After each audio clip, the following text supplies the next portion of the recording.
Hello and welcome to another episode of the Business of Business. I'm Roy. We are the podcast that we bring you great guests from a wide variety of disciplines to help you in your business. I know as a solopreneur, entrepreneur, small businesses, sometimes we don't know what we don't know. So this is a great opportunity to learn about new and exciting things. And not only that, but bring in some experts so that if you do recognize that you have an issue, we can give you a place to go, and find help.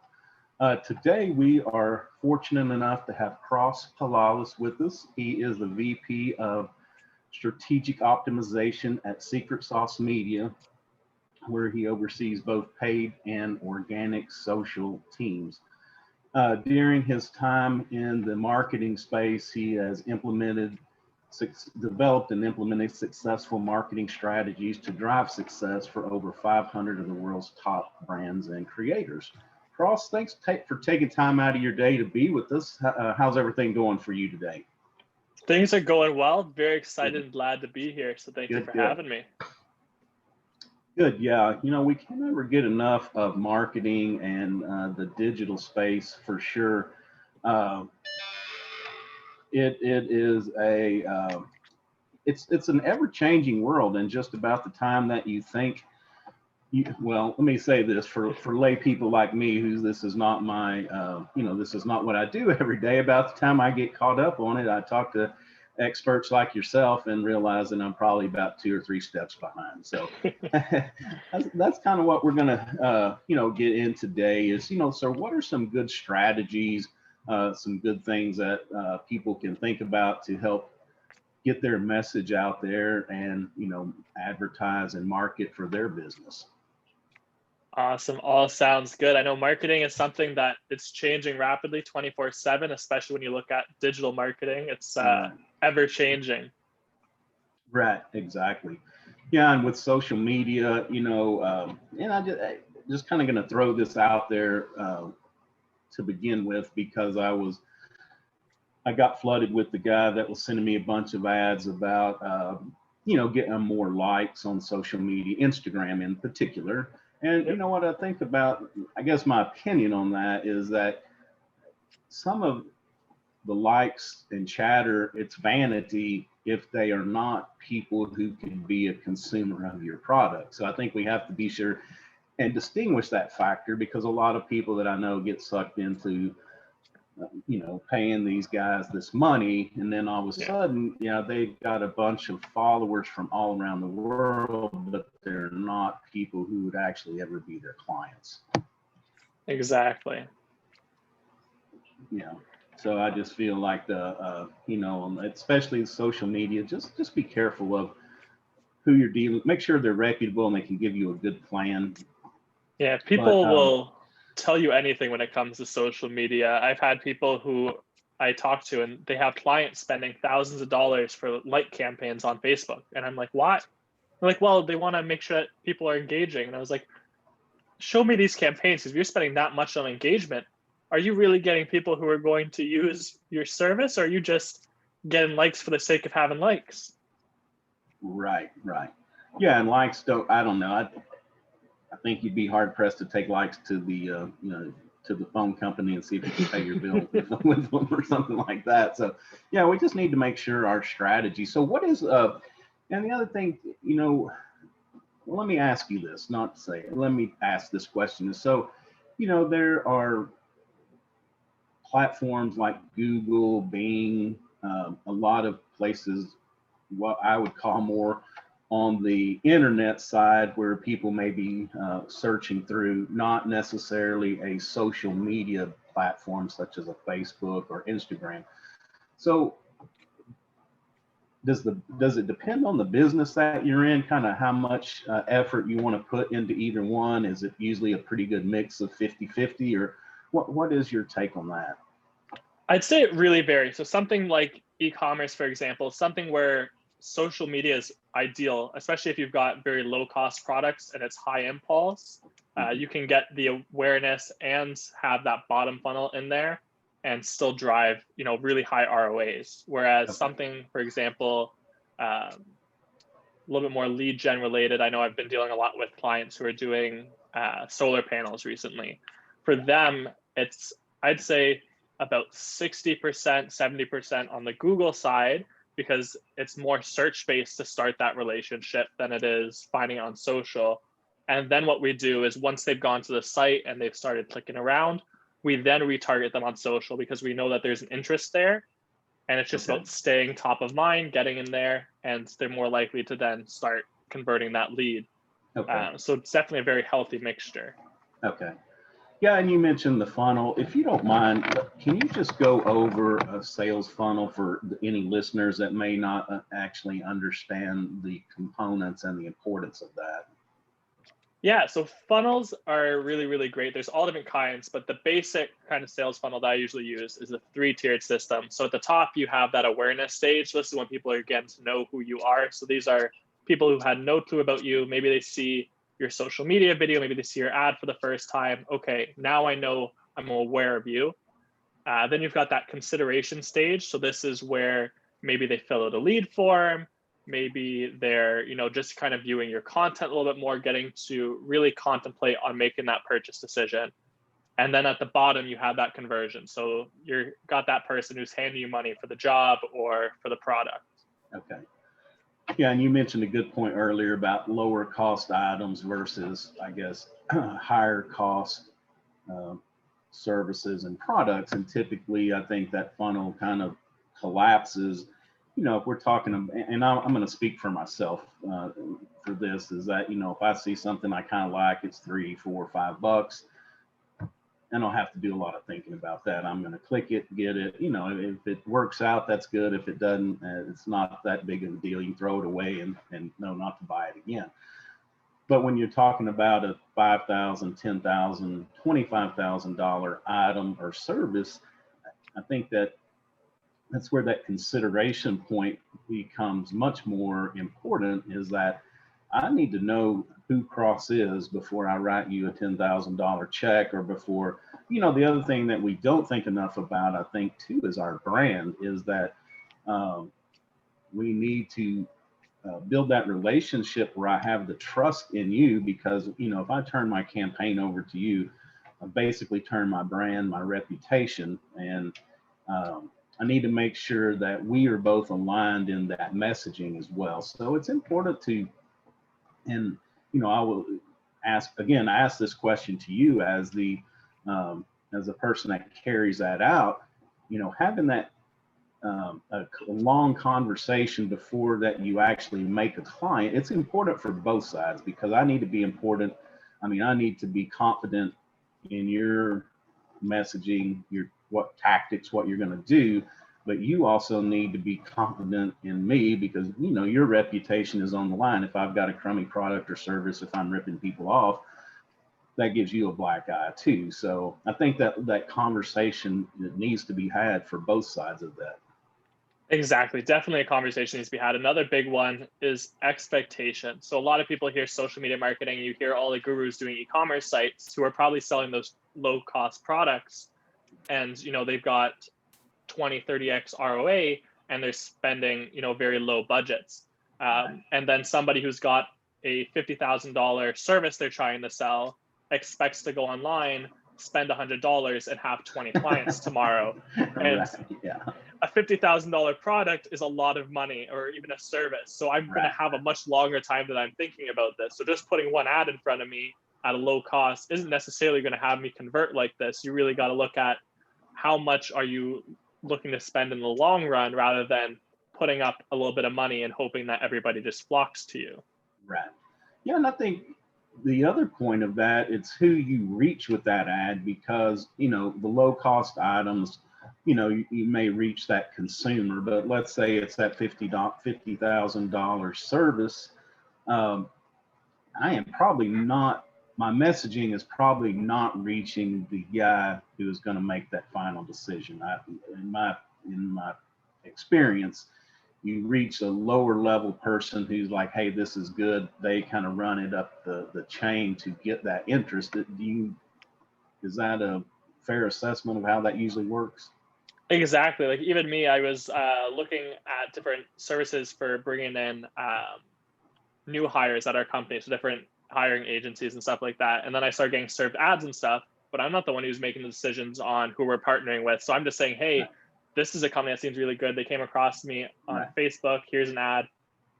Take a look, see what you can do with them. Yeah.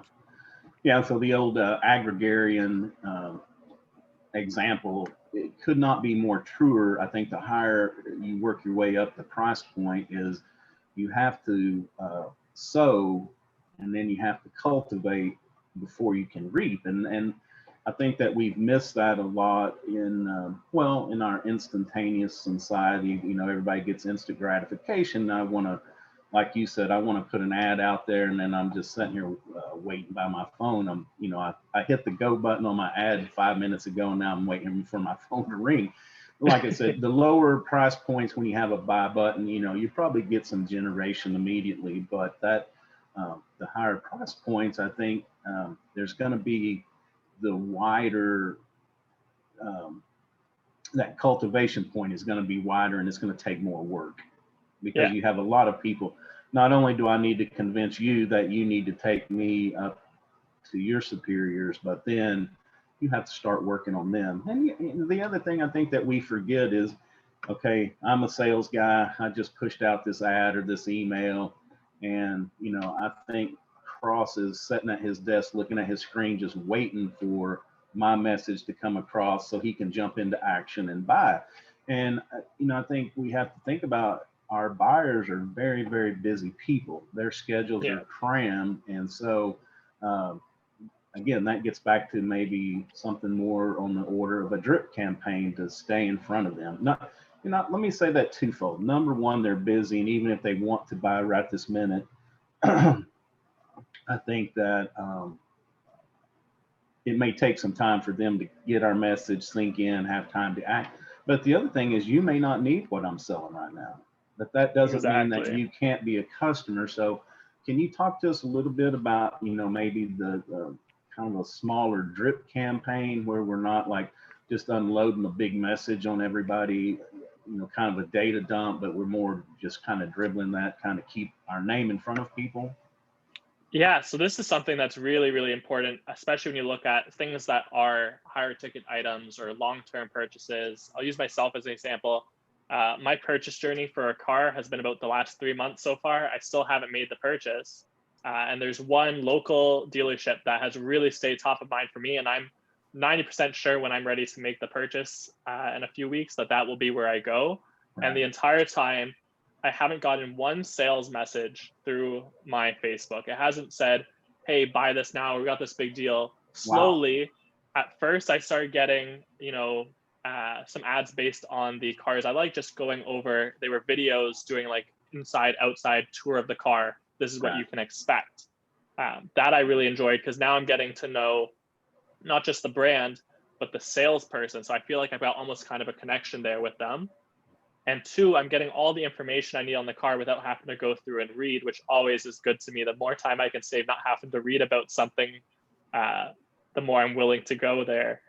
And then as time went on, I started to see some more stuff about just like culture there. So there was one, just the sales guy talking about, what you can expect in terms of the relationship. Not, if you buy a car, we're going to save you a ton of money, but you know what? So when you come in, we've got this nice area, we're going to sit, we're going to talk, find out, what's best for you. Because I may want a $70,000 truck right now, but reality is, A, is my budget going to afford a $70,000 truck? And B, do I really need that truck? I could probably get, a much cheaper option that's better suited for me. And it was really cool to see that somebody was willing to tell you that, because if I went on to most lots and said, hey, I want that expensive truck, they're just going to give it to me. So to have somebody really flip that on its head was really a cool wake-up call. And then since then, it's just been, minor ads to keep their name top of funnel or top of mind. And slowly, now every time I think about the fact that I need to go get a new car, I'm like, oh, shoot, I need to go see, it ends up being, I forget the name of it, it's a local Dodge dealership here. And they come to mind constantly because they're just always slowly giving me some information while never really asking for that big purchase. Yeah, and that gets back to our initial we talked about the conversation between somebody doing the work, but it also goes between us and our customers. We have to have that conversation because, unfortunately in the past, if you walked onto the lot and said, I'd like to look at the 70,000 one, I'm gonna be like, actually, we've got a 90,000 one over here that I'm gonna try to put you onto. We don't, it's selfish, but we're always, I guess we think that this is going to be the last sale that we ever make. And so we always try to push somebody up instead of thinking about, I want to make this customer for life. So what do you need? The question, and I'm just kind of using your example, Yeah. but what are you going to use this for? Do you really need that? Would this 40,000 one suffice? Because, trying to do the right thing for your customer. And it's just like in my business, I don't want to sell somebody a bunch of stuff that they may or may not need. I would rather try to give them what they need, what they want, because I want them to come back. I want them to feel that I'm honest. I don't want them to walk away at some point and say, wow, I just got ripped off because I got sold all this stuff. I may have done what I said I was going to do, but it was like stuff that somebody didn't really need. So again, having that conversation to try to determine what are the needs of your client. The other thing you bring up that's kind of another soapbox of mine is the way that we follow up. And if I was to ever get your email, a lot of times you get these like, okay, you came in, you looked at my vehicle, like, hey, Cross, you came in on last Tuesday night and looked at this truck. Are you ready yet? Can you come in, sign the papers? Yeah. Instead, and maybe it has to do with the product, but I look at it that in my business, especially, I want to educate you and say something, more something on the order of, hey, I know you came in last Thursday talking about this. Here's some more information, not necessarily about me, my company, but it could be, a great article. So, what I've done before is take an article that I read, pull out 4 bullet points and say, hey, Cross, I just saw this 4 great bullet points on this vehicle that you're looking at buying. Just leave it at that. We do, I think as salespeople, we have to walk the line because we have to ask for the sale. I mean, at some point I've got to say, Cross, let's get this done. But on the other hand, it can't be, Cross, nice to meet you. Here's the truck. Let's get this deal done. I mean, that's where we take out that that middle section, and that we need to take the time to really cultivate this relationship. Like you said too, you mentioned build trust. You need to trust me that we're doing the right thing. It's so important, but I think that's a big part of what we skip nowadays. I just want to send you an email, and then I want you to email me back saying, let's buy this, let's get this thing done. And it just, I don't know, what are the current stats on touches before somebody actually makes a purchase?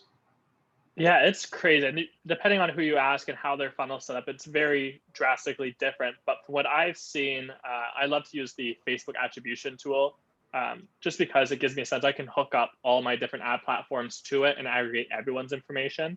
Okay. And it's crazy. You really get to see, I'll use dealerships as an example.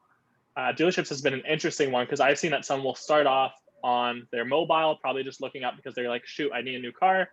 They end up on the site, they touch a little bit, then they go on their desktop usually. And I've noticed that that's where we start to see a little bit more consideration phase stuff going on. They're really diving into the information. They're booking consultations, requesting free quotes. And then we'll see it'll move to mobile again, where a lot of touch points happen. That's usually their Google ads, their Facebook, and other types of ads going on and coming back. So it really is multi-platform, multi-touch. And I wouldn't even put a number on it. I'd just say it's long journeys these days and so many different ways. Yeah, I think, again, the higher the price point, probably the more touches that we're going to have and the more patience that we need to have to educate our customers. Because obviously, if it's a high ticket item, it's probably more complex than, the gadget on somebody's website for $3 or $5. So we have to educate, and which kind of leads us to the point of price versus value. And, I'm in the service business. I am huge in value because I don't ever want to be a price leader. I mean, because somebody will always beat you on price. So Yeah. what's the so what is the advantages to kind of sticking to that value proposition versus, oh, I'm just the lowest, or going for the price? Exactly. Value is a big thing. And something else you mentioned a little while ago was giving information, which is two really big things. So I was recently helping a business who does, they sell trailers, but what they do during the winter is they will go through and like winterize your trailer so that when you come back, it's all good. They drain all the pipes, all that fun stuff. And their ad every year for like the last 30 years has just been a photo that says, this is, our name, this is what we're doing. So we're going to winterize your trailer, and here's the price. And I said, how much does that actually work? And they had really low ROAs. If anything, an ad would bring in maybe 6 customers, and they were pumping it with thousands of dollars. And I said, okay, let's take one video of you just telling people how to winterize it themselves. Give them all the information up front so that they can do it. And at the end, say, you know what, and if you're, rushed on time, or, you just don't want to do it, here's our number, give us a call, and we'll gladly come out and do it. And automatically they saw an increase like crazy, and all they spent was $100 on the video because they didn't trust me at first. They're like, we'll see how this goes. They're just going to do it themselves. Right. And I was like, I promise you, if you tell them how to do it, they'll understand that you know your stuff, and they'll be much more willing than if they just saw, hey, we do this, here's the price. And since then, people have a lot more trust for them. They also noticed that people who were winterizing with them from this video were much more likely to convert on new trailers and stuff too, because they got this confidence in you, because you weren't trying to sell them at the start. You were giving them information and providing them with the tools that they need. Yeah, that's similar to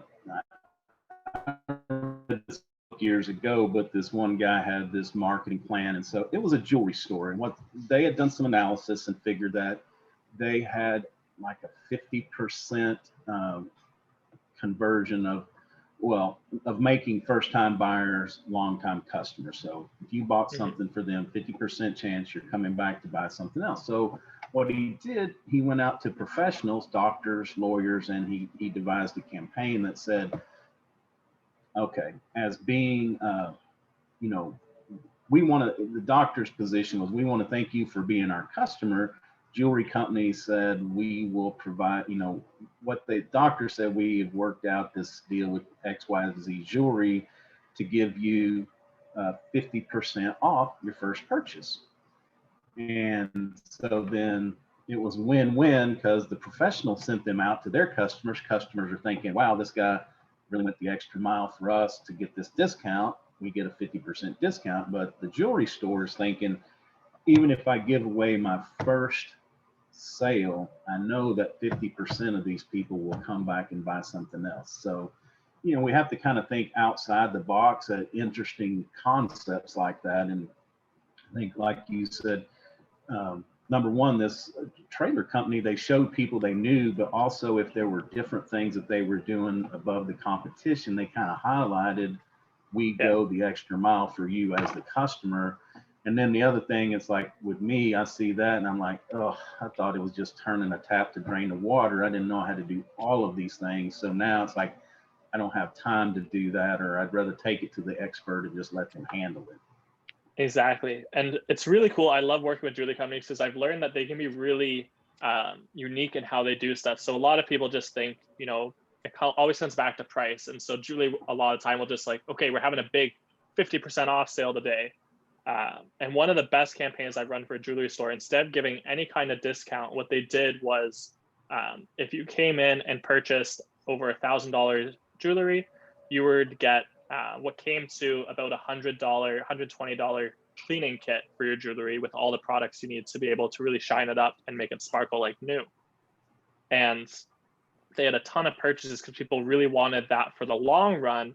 And then what they also saw is people didn't then expect something the next time they came back, because the second you give someone a discount, people start to expect discounts. Right, like I know there's certain restaurants I go to because I know they always have a discount. And if I ever went there and they didn't have a discount, I might just leave and go find another restaurant that had it. You're right. Whereas if you give someone something for free, they're not going to always expect, like I wasn't going to go back there if they gave me a free dessert and be like, okay, next time I go, they're going to give me a free dessert again. Right. And it's really interesting that that's how it works. Like if you start discounting, it's just expected. But if you give someone a little gift, it goes a long way and they don't always expect it. Yeah, and people love those free gifts. I mean, it doesn't matter how small they are, but people love to feel like they're getting something, for being your customer. Yeah.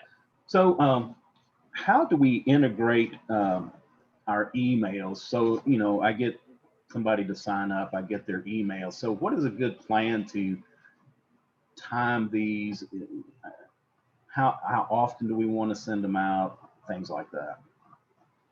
Yeah. So I'm going to tell you something different on this one. This is something where I usually say, based on just even personal preference, I hate when I get emails weekly or daily. Like there's one guy in my inbox right now, I just need to unsubscribe from, but I don't read anything because daily he sends me an email. Right. And it just drives me crazy. Nobody's got the time to read that much content. Nobody wants to see you that much. Right. I've always said bi-weekly or monthly is usually the best when it comes to emails newsletter, especially if you want to have a high open rate. Because the more you get in people's face, the more kind of tiring it gets, especially on email. Right. Yeah, and depending upon, kind of what stage you're in, you bring up a good point about not looking at emails. And I know, I'm still kind of the old-fashioned that look at a lot of mine. Unlike you, I have those same people every day I just get rid of. But it's another part of our conversation with our trying to build this relationship is what is the best way for me to contact you? How do you like to be contacted? And let your buyer tell you, because you will be surprised. Buyers mostly expect that they're going to be contacted. Very few are naive enough to think they're going to walk in somewhere and you're going to give them you're going to try to sell them they don't buy and that you're not going to follow up in some way. So, if they say, I don't want anything, then you have to respect that. Don't follow up. But a lot of times they will gladly give you an email, or maybe they want a text or something like that. So just be sure and ask that question. 100%. And it's funny what you'll learn too. For example, I was working with a business in Toronto, Ontario. There's a lot of universities, a lot of colleges. And so they have a lot of international students. And I was working with a business who asked that question. They're like, what's the best way to contact you and like to keep communications up? And their number one response was WhatsApp, because a lot of them were international students. Yeah. And it was something that they'd never even thought of. They were like, okay, we got email, social media, we've covered all our bases. And they were like, no, if you WhatsApp me, that's the best way, because I'm on there talking to my family. I use it for like even my communications out here, because they don't need to pay for like mobile service. They can use Wi-Fi. And it was really awesome for them. And then WhatsApp's also kind of nice because it's owned by Facebook. So there's a lot of integration there that if you want to advertise through it still, you still have that ability. Yeah, I have to admit, I'm a slow adopter. I haven't made it around to WhatsApp yet. I can barely work my phone and my email, so I'm trying not to add anything right now. But yeah, that's a good point, that we just never know, and we want to reach people where they are. One other thing that kind of, while we're talking about messaging, is the importance of being honest, truthful. Because the reason I thought of this, I've got a guy that started texting me. They, it's that time of window when we sign up for new health insurance at the end of the year. And so I had a guy that called me from a faraway city where I knew where he was, and said, hey, I'm your insurance health and care representative. And then I started getting all these texts from his office like, hey, I work for this guy and we're your new representative. And they weren't. I mean, all because I know who my representative is, and it's not them. So I just think, instead of tricking somebody, because that's all, I mean, you may trick me into calling you, but I'm just going to be mad. I think your chances of turning somebody very slim. But I guess it's predatory. Maybe they just try to get unsuspecting people. But I think that we really have to look at our messaging, be honest, be transparent, because we want to reach people who need our product, would maybe want to buy our product. we don't want to be just hassling people just because we have their email. Exactly. And it's funny you mentioned I just had recently on LinkedIn. So I'm VP at a big media agency. And so most of the roles that I need are marketing related roles. And I put up a post just saying, hey, we're hiring, like, let me know if you want an interview or if you have a resume, and I'll pass it along. I had this guy send him his resume. He's like, yeah, I'd really like to talk. And I took a look at his LinkedIn before we hopped on that call. So I shouldn't even have accepted it. But I saw that he had like a small agency. I thought maybe, okay, maybe he just wants to move over. Yeah. And I got him on the phone for what was supposed to be an interview. And for an hour, he tried to sell me on why I should outsource the work to him. And I was like, are you kidding me? Right. I was like, now you've put a really sour taste in my mouth. And all I'm going to do is anytime somebody asks about you or I see you on social, is I'm going to badmouth because I have this, you tricked me. Like, I didn't want to get sold by you. You thought this was an interview. Right. Yeah, I'm glad you bring that up to the LinkedIn component, because I think LinkedIn it's well, depending on what you sell, it's a good platform to reach out to other professionals, especially if you have a service. But again, I think that there's an etiquette that we have to follow, and it's like I guess what they call the open source or whatever, where I will accept anybody's request. I'm not, I want to build my network because I feel like that, I can refer people out to things that I don't do. So I always love having a big network of other providers or other professionals. But what I dislike is that sometimes, once you join somebody, then all of a sudden you get that marketing email right back on top, instead of trying to build a relationship or give me time to see really who you are, what you do. And then also it's for something that's totally nothing that I would ever need or use. And so, I realize some of that is probably part of getting caught up in a wider net, but can you kind of speak to using LinkedIn as a marketing platform? Yeah, I really love LinkedIn. So if you're trying to build awareness, the two best platforms right now, because of the lack of content on them compared to things like Facebook, Instagram, and Twitter, is TikTok and LinkedIn. Their algorithms are so nice and the amount of content is so little compared to these other platforms that you can put out one post and just blow up. That's all it really takes. So I really recommend being on these types of platforms if they fit you. And keeping things on LinkedIn professional based, but also understanding that it's not a sales tool at the end of the day. So my biggest pet peeve as a consumer or a viewer on LinkedIn is when someone sends me a connection request and their first message is a sales message. Right. It's the easiest way to get deleted from my network is to send me that as your first message. Right. And I always say, treat it as a little bit as social media. So you've got your posting, giving out content, and then the sales funnel, think of it, or on the message side, think of it as in-person sales. You wouldn't come up to me and be like, hey, I've got a product for you. You should buy it. You would try to butter me up at least. Like, you'd be like, hey, this is what you do. Awesome. This is what I do. Maybe at the end, you give me a business card, say I'll also like reach out to you. Yeah. And then maybe a week later, try to sell me. Yeah. But don't just reach out and expect to get sales, because it just makes I've never heard somebody who enjoys getting outreach for sales in the first message. And you bring up that's a good analogy, is that when if we were to meet in person, we wouldn't shake hands and I'm like, here's an invoice if you'll just go ahead and sign up for this. I mean, and I guess that we feel social media is some distance that people think that they can do anything and get away with it, but we really have to kind of think of it as that in-person meeting. And what would we do? How would we do that? We want to learn a little bit more, because again, you have to ask the question as the salesperson, what are your needs? And I would rather have somebody just ask me, what are your needs? I can tell them I don't have any. And also, we should not get upset if we send out a message and we don't get a response from somebody, because we're intruding on their time, and time is important for all of us. So just like myself, I mean, I may get 50 of those LinkedIn messages a day. I mean, if I just took 5 minutes for each one of those, if you can, you can multiply that and see how much time it would burn up to try to respond to everyone. So also patience that, if people aren't interested, we have to move on. There's actually a good book somewhere about called Getting to Know. And, sometimes getting to know, it at least lets me know you're not interested. We can move on and not waste any more time there. So just be kind and be responsible, even on LinkedIn. Very, very important.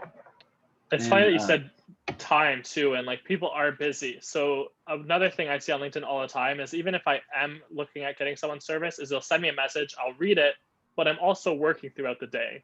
So Right. I'll come back to it when I have time. And if I don't message someone back right away, I'll normally see 20 minutes later, get another message like, hey, are you still there? Like, limited time. And I'm like, now you're just bothering me. At least give me 24 hours. Like, I'll get to you. Right. I'm not just going to ghost you on this. Yeah. And I understand you need to reach out back at some point, but give it some time. Don't just like harass people because you're just going to push away that sale. You're doing the opposite of what you think you're doing.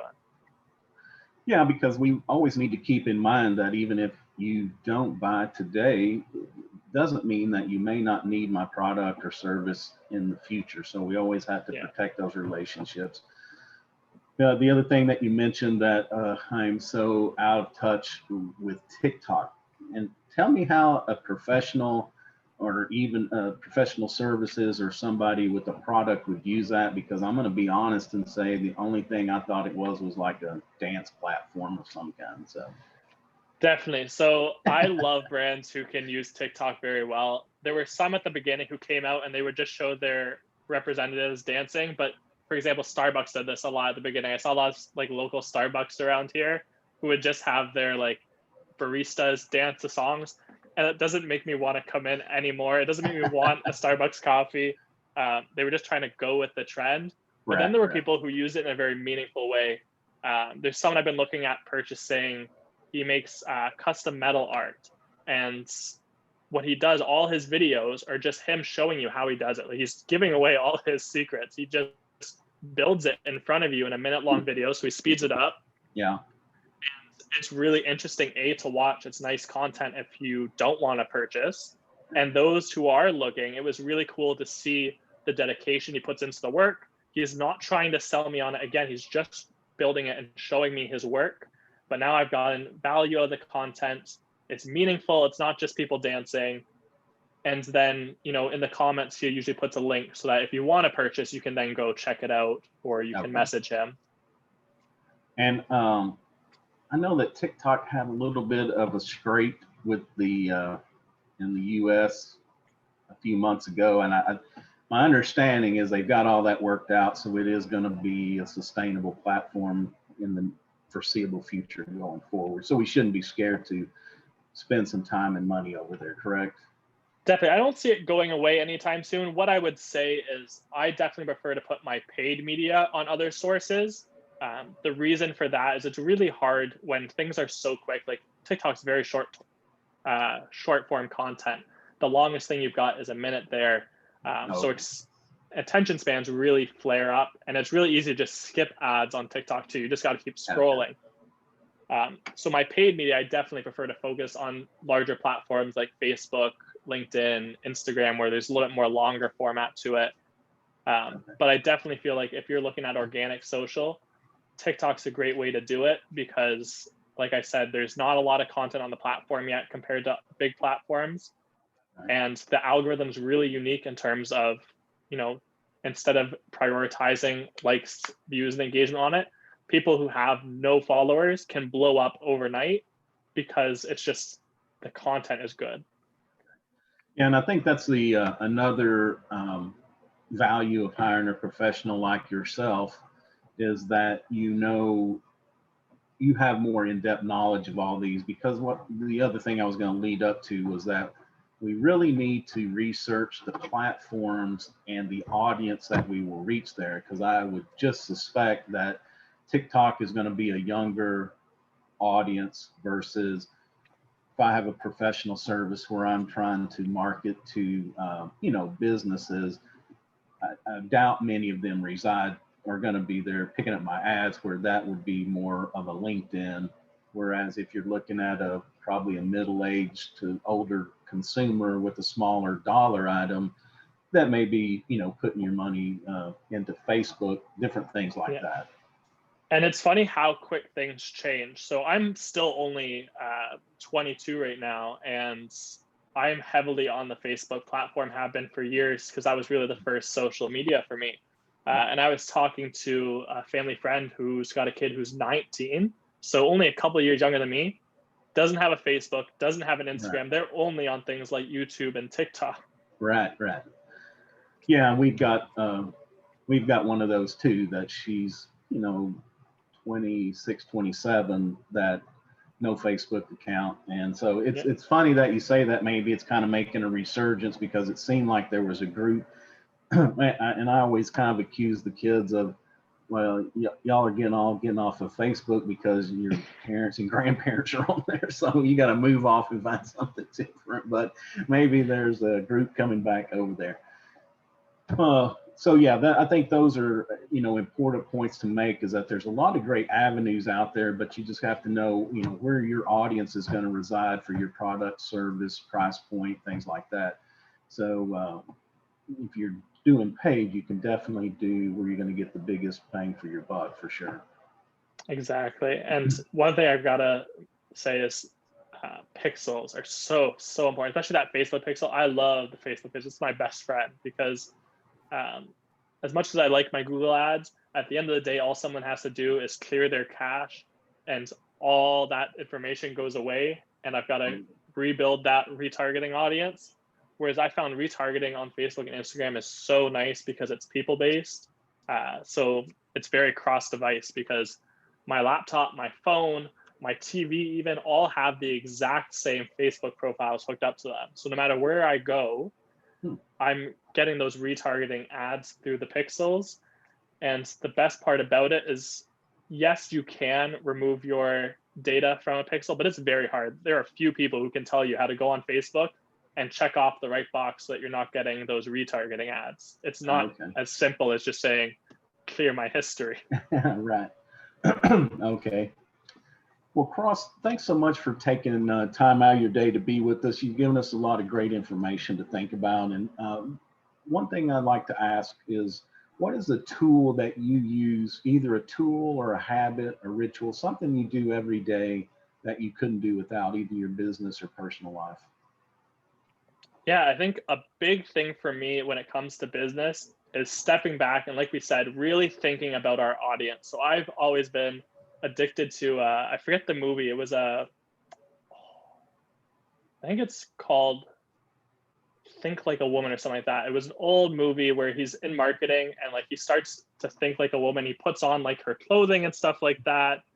And he gets in character. And I fully believe that that's a great thing to do. I will sit there and just pretend I'm the consumer to really understand what is their thought process. Where are they going to go? And I think the more you can get into who your consumer are, the better you're really going to do in business. Yeah, not to keep going, we could probably talk for hours and hours, but I think that's a good point to make, is that even if you have an existing business or product, you always need to sit down and, kind of design your avatar of your customer. Who is it? And it changes. So, I mean, it's something you need to revisit, but these are good questions. Who is it? Where do they, again, where do they reside, so I can know where to target them? But, what are their buying habits? That, I talked to a gentleman not long ago that, they were doing a bunch of YouTube ads. It was a karate studio, so they were doing these YouTube ads. They were reaching kids, but unfortunately the kids weren't the one that had the buying power to go to the studio and do this. But he said, after about 2 weeks, a month, the kids actually kind of nagged the parents enough to take them in. And so it ended up being successful. It was just a little bit of delay. And so, but a good strategy is that, if we can get the kids interested, sometimes they can convince too. So really sit down and think about, who's your customer, who's got the buying power, how they act, and revisit that every 6 months, because things change. Yeah. We're always in flux. Well, tell us, number one, who is your client? What can you do for them? And then how they can reach out and get a hold of you. Yeah, so I've actually been doing a lot more consulting on my own outside Secret Sauce lately for brands, because Secret Sauce is more geared towards content creators. So I deal a lot with more local, small, medium-sized businesses. Still working on my new website, so that's under construction. But if you go on Facebook, Instagram, LinkedIn, anything, my handle is always the same. It's just Cross Palalas, CROSSPALALAS. Definitely send me a message, and we can always talk about even just conversational what you can do to improve your business, and then we can always talk about services later. Okay, great. Well, again, thanks a lot for taking time out of your day to be here. It's been a great conversation. I look forward to having you back soon, and you can tell us, kind of update us and tell us what's going on. Thank you for having me. It was a great time. You bet. You bet. All right. Well, thanks again for listening. Again, this is the Business of Business podcast. I'm Roy. You can find us at www.thebusinessofbusinesspodcast. We have a player so you can listen to, share with your friends so they can listen to this episode and others. We're also on all the major platforms: iTunes, Google Play, Stitcher, Spotify. If we're not on one that you like, please reach out. I'll be glad to get us on there.